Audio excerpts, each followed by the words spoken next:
Sometimes, the smallest decision lasts no longer than a heartbeat, yet it decides who will live long enough to see tomorrow. Before we continue, where are you watching from? Drop your city in the comments below, and if you believe one quiet act of kindness can change a life forever, don't forget to like and subscribe. Now, back to Naomi Carter. The Grand Monarch Hotel glittered beneath thousands of crystal lights, its ballroom glowing like a palace built for people who never heard the word ordinary. Politicians exchanged polished smiles with international investors. Classical music floated gently through the air, while servers in immaculate uniforms moved silently between tables carrying silver trays of expensive wine and champagne. To the guests, it was another elegant evening. To Naomi Carter, it was simply another shift. She adjusted the cuff of her black serving jacket, balanced a polished silver tray against one hand, and quietly reminded herself to breathe. Her feet already ached after 10 hours on duty, but exhaustion had become as familiar as the soft leather shoes she wore every evening. Hospital bills waiting at home did not care whether she felt tired. Across the ballroom, a subtle wave of movement rippled through the crowd. Security personnel straightened almost simultaneously. Private bodyguards shifted into position. Conversations softened. Then he entered.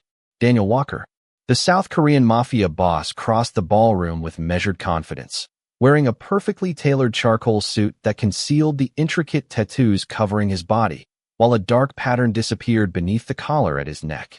He neither smiled nor searched for attention. Attention found him. Business executives instinctively stepped aside. Hotel managers welcomed him with rehearsed courtesy. Even experienced waiters unconsciously lowered their voices as Daniel and 3 trusted associates took their seats at the reserved table near the center of the ballroom. Naomi approached with a crystal decanter of imported red wine. She had served powerful guests before. To her, they all deserved the same quiet professionalism. She carefully filled the first glass, then the second. As she reached Daniel's place setting, something unusual caught her eye. Not the wine, not the glass. A reflection. For only a fraction of a second, she noticed a man walking behind Daniel's chair. The stranger's fingers brushed the edge of the boss's glass so lightly that anyone else might have mistaken it for an accident. Naomi didn't. Her father had spent 25 years working as an emergency medical technician before his death. Growing up, he had taught her one lesson that never left her. When something feels wrong, don't ignore it just because everyone else does. The stranger disappeared into the crowd before she could react. No raised voices. No suspicious expressions. No obvious evidence. Only a feeling she couldn't explain. Daniel reached toward the glass. Naomi's pulse slammed against her ribs. There wasn't enough time to call security. There wasn't enough time to warn anyone without creating panic. There was only enough time for one decision. With the practiced grace expected of an experienced waitress, she pretended to adjust the placement of the table settings. In one smooth motion, she quietly exchanged Daniel's untouched wine glass with another resting beside it. The movement lasted less than 2 seconds. No guest seemed to notice. No bodyguard reacted. Daniel lifted the replacement glass while continuing his conversation, completely unaware of what had just happened. Naomi stepped back, forcing herself to remain calm. Perhaps she had imagined everything. Perhaps nothing was wrong. She prayed she was mistaken. Then, less than a minute later, a distinguished businessman seated 2 places away casually reached for the original glass Naomi had moved. He smiled politely, raised it toward his lips, and took a long drink. The crystal glass had barely touched the table before his face drained of color. His fingers loosened. The glass shattered across the marble floor, and the entire ballroom froze. The crystal shattered before anyone understood why. For one impossible second, the ballroom stood suspended between music and panic. Then the businessman collapsed. His chair crashed backward across the marble floor as guests screamed and rushed away from the table. Red wine spread across the white linen like spilled ink while fragments of crystal scattered beneath polished dress shoes. Daniel Walker was already on his feet. His security team reacted instantly. 2 bodyguards surrounded him. Another pulled the unconscious businessman away from the table, while the 4th scanned the ballroom for threats. Their movements were practiced, precise, almost mechanical. No one noticed Naomi Carter. She remained frozen exactly where she had stepped back after serving the wine, her empty silver tray hanging loosely at her side. Her heart pounded so violently she could barely hear the chaos around her. Please let him survive. Please let me have been wrong. But deep inside, she already knew she wasn't. A doctor attending the charity gala pushed through the crowd and dropped beside the fallen guest. He checked for a pulse before looking up at hotel staff. Call an ambulance. Someone dialed emergency services. Another guest began crying. Across the ballroom, musicians quietly lowered their instruments. The celebration had ended. Daniel's head of security knelt beside the shattered wine glass. He studied the dark liquid still clinging to several larger pieces of crystal. Then he slowly turned toward Daniel. Boss. His voice remained calm. Nobody touches anything. Within seconds, the entire table became a crime scene. Hotel management closed the ballroom doors. Guests were politely asked to remain inside until authorities arrived. Security cameras were secured. Every server who had approached table 12 during the last 15 minutes was quietly gathered near the service entrance. Naomi joined them without protest. She understood exactly how this looked. One waitress, one swapped glass, one poisoned guest. The mathematics were terrifying. Several employees whispered nervously. I saw her near the table. She was pouring the wine. She's finished. Naomi lowered her eyes. She didn't defend herself. Not yet. Across the room, Daniel watched the security footage streaming onto a portable tablet brought by one of his men. The video played silently. Once. Then again. Finally. In slow motion. Every movement inside the ballroom became unmistakably clear. The mysterious stranger brushed Daniel's original glass. Only seconds later, Naomi calmly exchanged the glasses while pretending to straighten the table setting. She hadn't panicked. She hadn't drawn attention. She had simply acted. Daniel replayed those 2 seconds 3 more times. The room around him gradually disappeared. His associates continued discussing possibilities. The hotel manager anxiously apologized. Security personnel coordinated with arriving investigators. Daniel heard none of it. His eyes remained fixed on Naomi's hands. She had known, or at least suspected, and instead of protecting herself, she had protected him. The realization settled heavily across his shoulders. One of the investigators carefully collected the remaining wine for laboratory testing. Another photographed every angle of the table. Minutes later, the emergency physician looked toward Daniel. The victim is alive. Relief rippled quietly through the room. But based on his symptoms, he paused. I strongly suspect poisoning. Silence returned. Daniel slowly lifted his eyes toward Naomi. She stood among the other servers with her hands folded quietly in front of her, never attempting to escape, never demanding recognition, never pointing toward herself. She looked like someone preparing to accept blame, not praise. Daniel took one deliberate step in her direction, then another. The entire ballroom watched. When he finally stopped in front of her, his voice was low enough that only the two of them could hear. You changed my glass. It wasn't an accusation. It was the beginning of a truth that would change both of their lives forever. Daniel Walker never repeated a question unless the answer truly mattered. You changed my glass. His voice remained calm, almost quiet, yet every person standing within a few feet instinctively stopped moving. Security officers, hotel staff, and terrified guests all seemed to understand that whatever happened next would decide the direction of the entire evening. Naomi Carter slowly met his eyes. Yes. She didn't deny it. She didn't search for an excuse. She simply told the truth. One of Daniel's bodyguards immediately stepped forward. Boss, we should separate her from everyone else. Daniel raised one hand. The bodyguard stopped instantly. Why? Daniel asked, never taking his eyes off Naomi. She looked briefly toward the unconscious businessman being loaded onto a stretcher before answering. I saw someone touch your glass. You saw who? She shook her head. Not clearly. It happened too fast. What made you think something was wrong? Naomi took a slow breath. My father worked as an emergency medical technician. When I was growing up, he used to tell me something. She lowered her voice slightly. If something feels wrong, don't wait for certainty before protecting a life. Daniel listened without interrupting. He taught me that hesitation sometimes costs more than mistakes. So I made a choice. One of Daniel's associates frowned. You risked poisoning an innocent man. The word struck Naomi harder than she expected. She lowered her eyes. I know. For the first time since the chaos began, emotion appeared on her face. Not fear. Regret.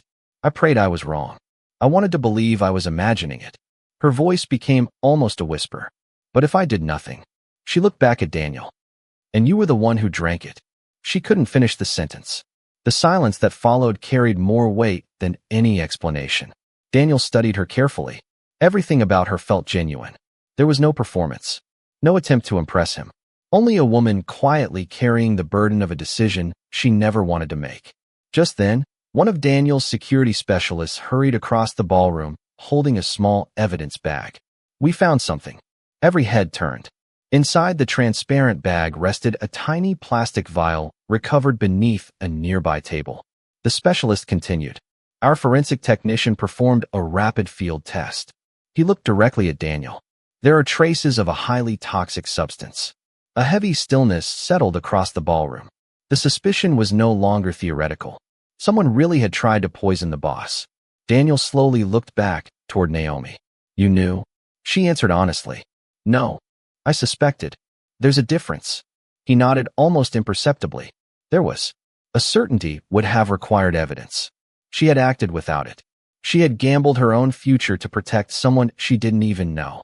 The ambulance doors closed outside the hotel entrance. Red and blue emergency lights flickered through the ballroom windows before disappearing into the rainy night. The poisoned businessman was alive. Daniel was alive.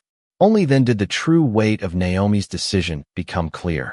If she had remained silent, if she had convinced herself it wasn't her responsibility, if she had waited for proof instead of trusting her instincts, the stretcher leaving the hotel might have carried someone else. Daniel turned toward his security chief. Review every camera angle. Find the man who touched the glass. Then he looked back at Naomi. His expression had changed completely. Not because she had spoken eloquently, not because she expected gratitude, but because she had quietly placed another person's life above her own safety.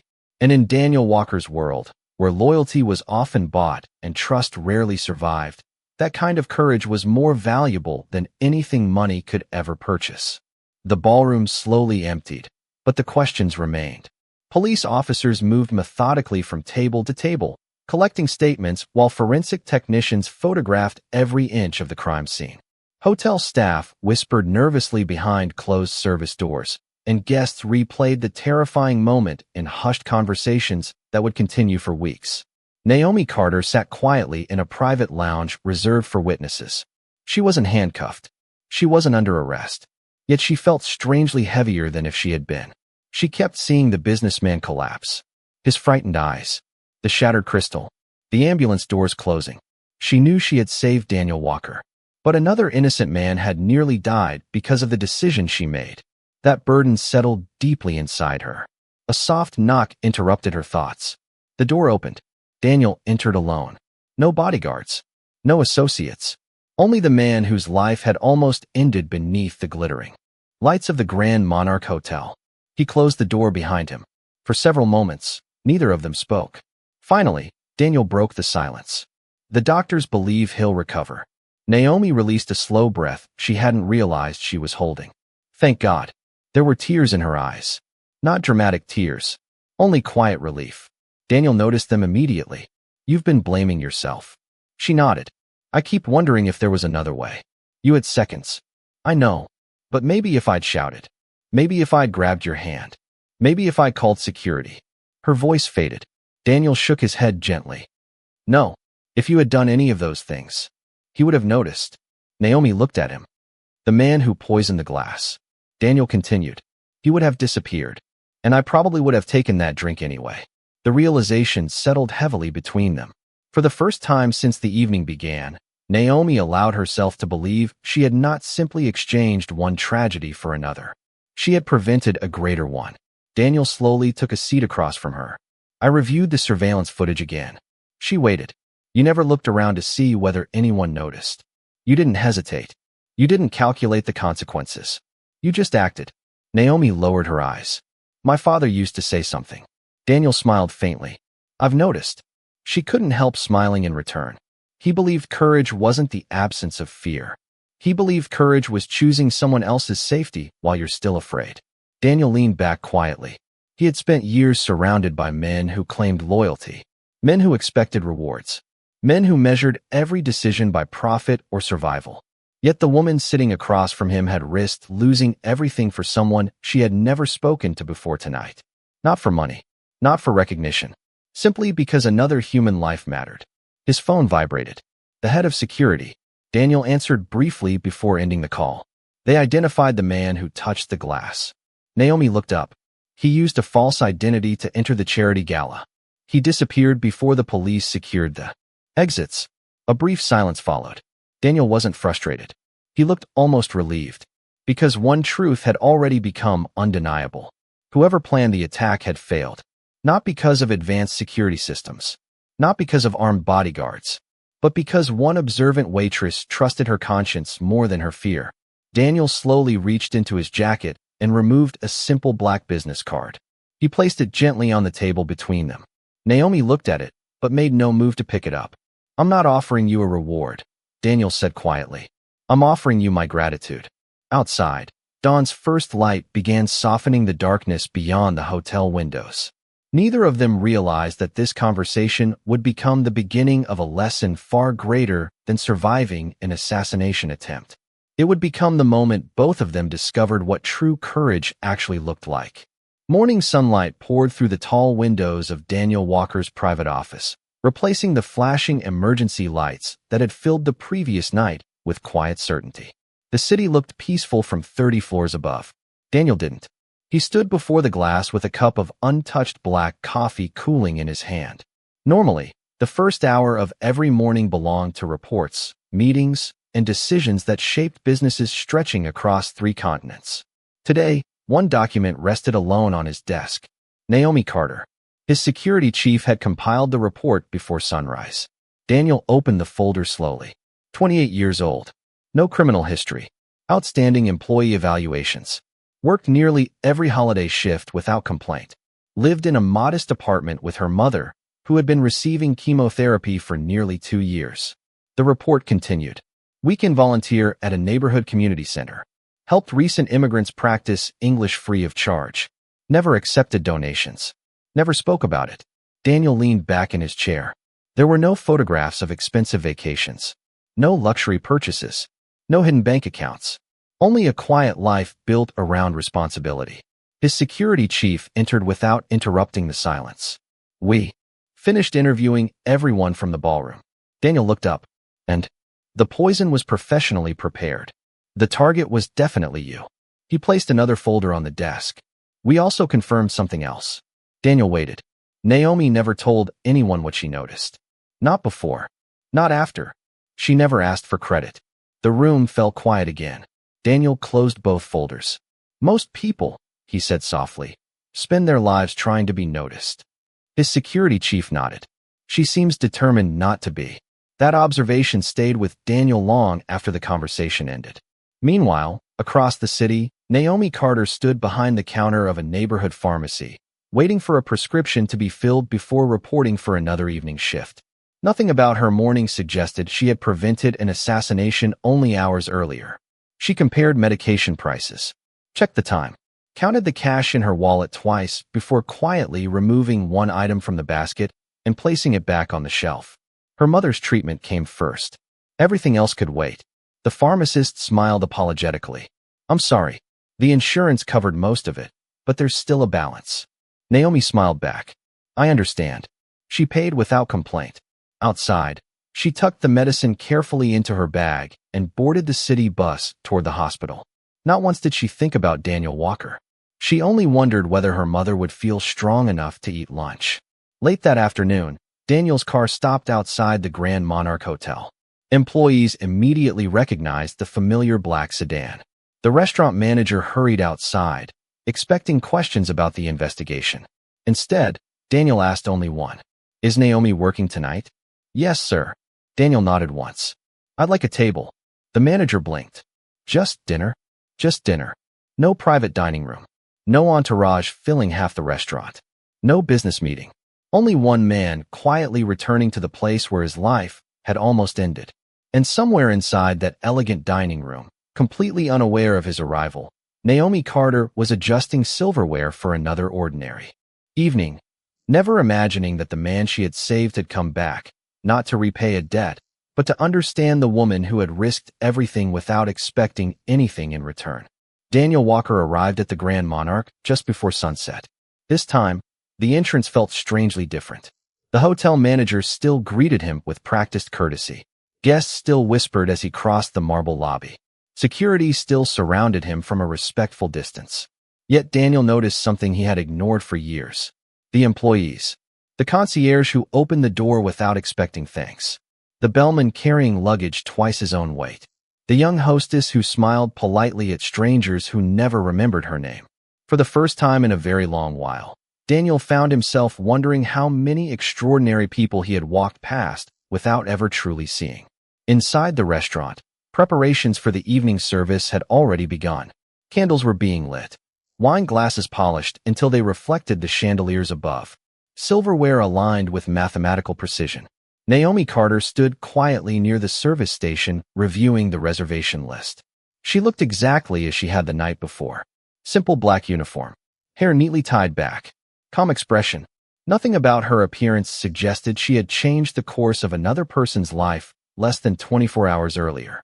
She noticed Daniel only when the manager approached her. "Mr. Walker specifically requested your section tonight." Surprise flickered across her face. "My section?" The manager nodded. He insisted. Naomi took a slow breath. Not nervous, simply curious.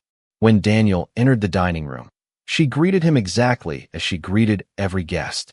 "Good evening, sir. Welcome back." No hesitation. No expectation. No mention of what had happened. Daniel almost smiled. "Good evening, Naomi." She guided him to a quiet table beside the windows overlooking the city skyline. As she handed him the menu, he closed it almost immediately. "I trust your recommendation." She looked slightly puzzled. "You don't know what I like. I know you notice details. I trust people who notice." Details. For a brief moment, neither of them spoke. Then Naomi quietly recommended a simple grilled sea bass with roasted vegetables. Not the most expensive item, but probably the best prepared. Daniel ordered it without changing a single word. As she turned to leave, he spoke again. "Will you sit with me for 5 minutes after your shift ends?" Naomi hesitated. "I'm an employee. I know. I'm not asking you to stop being one. I'm asking to thank you properly." She considered the request before answering. "If my manager approves." "Fair enough." Throughout dinner, Daniel observed the restaurant more carefully than ever before. Naomi greeted every customer with the same warmth she had shown him. She treated a retired couple celebrating an anniversary exactly as she treated a famous actor seated near the bar. She quietly carried an extra blanket to an elderly guest who complained about the air conditioning. She knelt beside a little girl who had accidentally dropped her dessert and promised another one would arrive soon. No cameras captured those moments. No applause followed. She simply believed kindness was part of the job. Daniel realized something extraordinary. Saving his life hadn't been the exceptional thing Naomi had done. It had been perfectly consistent with the way she treated everyone. To her, every person mattered. When his meal ended, Daniel placed his napkin neatly beside the plate. For years, people had respected him because they feared his influence. Tonight, he found himself admiring someone who possessed influence without ever asking for it. Outside the windows, the city lights slowly awakened against the evening sky. Inside the Grand Monarch, Daniel Walker quietly understood that true greatness often wore the simplest uniform in the room. Naomi's shift ended just after 11. The dining room had grown quiet again. Candles burned low, and the last few guests lingered over coffee while servers stacked polished glasses behind the bar. Outside, a gentle rain blurred the city lights into long ribbons of gold across the pavement. Naomi untied her apron and folded it carefully before placing it inside her locker. Every evening ended the same way. Count the tips. Check tomorrow's schedule. Call the hospital before visiting hours ended. Life had taught her to measure success in ordinary things. One more prescription paid. One more month of rent covered. One more day her mother could keep fighting. As she stepped into the empty dining room carrying her worn canvas bag, she found Daniel Walker waiting beside the window exactly where he had promised. He stood when she approached. "I appreciate you staying." Naomi offered a polite smile. "You said 5 minutes." "I did." He pulled out a chair. "Please." She sat only after he did, leaving the table between them untouched. For a moment neither spoke. The silence no longer felt uncomfortable. It felt honest. Daniel rested his hands loosely on the table. I've spent 20 years learning how to recognize loyalty.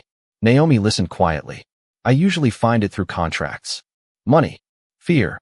Family. He looked directly at her. You showed me another kind. She lowered her eyes. I only did what I hoped someone would do for my family. Daniel studied her expression. There wasn't the slightest trace of pride. No expectation. No attempt to become important. Only quiet sincerity. What would your father think if he were here tonight? He asked.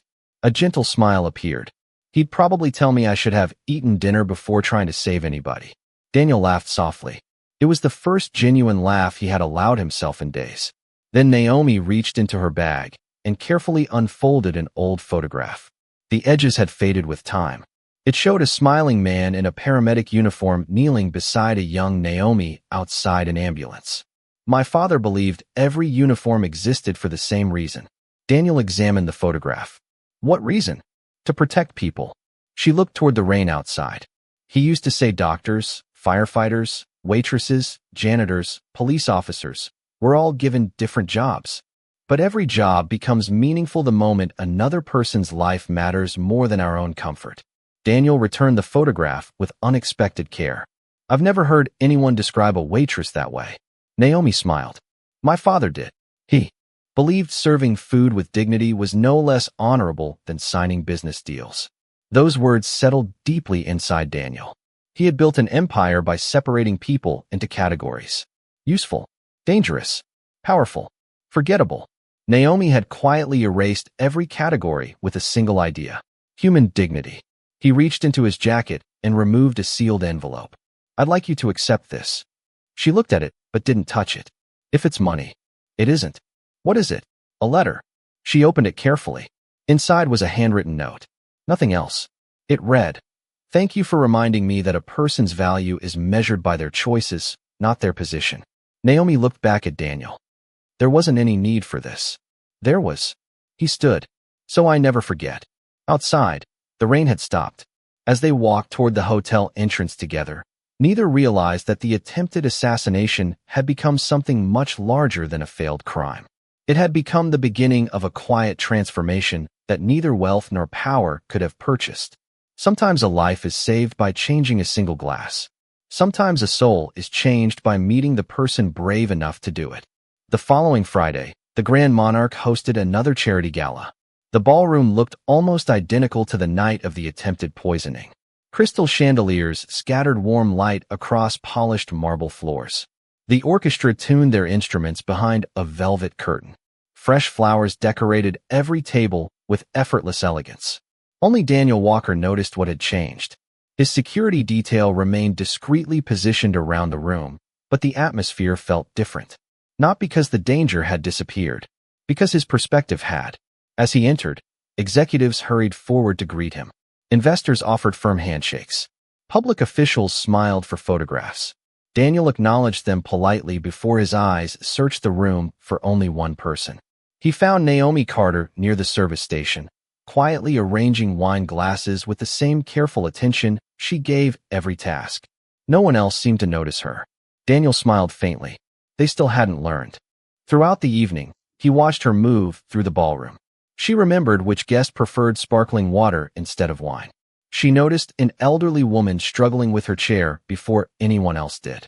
She quietly replaced a child's spilled dessert without making the embarrassed parents feel uncomfortable. Every act was small. Together, they revealed the kind of character no resume could ever describe. Halfway through dinner, a nervous young waiter accidentally dropped an expensive serving platter. Porcelain exploded across the floor. The sound echoed through the ballroom. The young man's face turned pale. I'm so sorry. He immediately bent to collect the shattered pieces with trembling hands. Several guests looked annoyed. One supervisor hurried toward him, frustration already visible. Before anyone could speak, Naomi knelt beside the young waiter. Careful. She gently stopped his hand. The edges are sharp. She gathered the larger pieces first before quietly asking another employee to bring protective gloves. There. She smiled reassuringly. Now nobody gets hurt. The young waiter looked close to tears. I thought I'd lose my job. You made a mistake. She handed him the gloves. That isn't the same thing. Daniel observed everything from across the room. No cameras turned toward Naomi. No applause followed. The moment lasted less than a minute. Yet somehow it affected him more deeply than the dramatic events of the previous week. His chief of security quietly stepped beside him. "Boss." Daniel nodded toward Naomi. "Do you see why she noticed the poisoned glass?" The security chief followed his gaze. "I think so. She notices everyone." Daniel nodded slowly. "Exactly. People like us spend our lives watching for threats." He paused. "She spends hers watching for people." The distinction lingered in the air. Later that evening, the hotel owner approached Daniel privately. "We'd like to promote Naomi into management." Daniel looked surprised. "That's excellent." The owner sighed. "She already declined." "Why?" "She said the schedule would leave less time to care for her mother." Daniel lowered his eyes. Once again, she had chosen responsibility over recognition. Power over compassion had never interested her. When the gala finally ended, Daniel walked through the now empty ballroom one last time. The same room where he had nearly died. The same room where a quiet waitress had changed the direction of his life without expecting anything in return. He understood something with complete certainty. Naomi Carter hadn't become extraordinary because she saved the life of a powerful man. She had been extraordinary long before that night. Saving him had simply allowed the world to notice what kindness had quietly been doing all along. Autumn arrived quietly. The trees outside the Grand Monarch Hotel glowed with shades of amber and gold, while cool evening air carried the scent of rain across the city. Inside the restaurant, little had changed.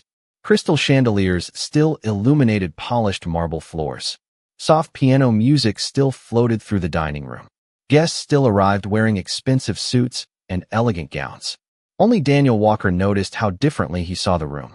Months earlier, he would have walked straight past the employees, focused only on business waiting at his table. Now he greeted the doorman by name. He thanked the hostess for her welcome. He even paused to compliment a young server who looked nervous on his first night. His security chief noticed the change immediately. "You've become more patient." Daniel smiled faintly. "No, I've become more observant."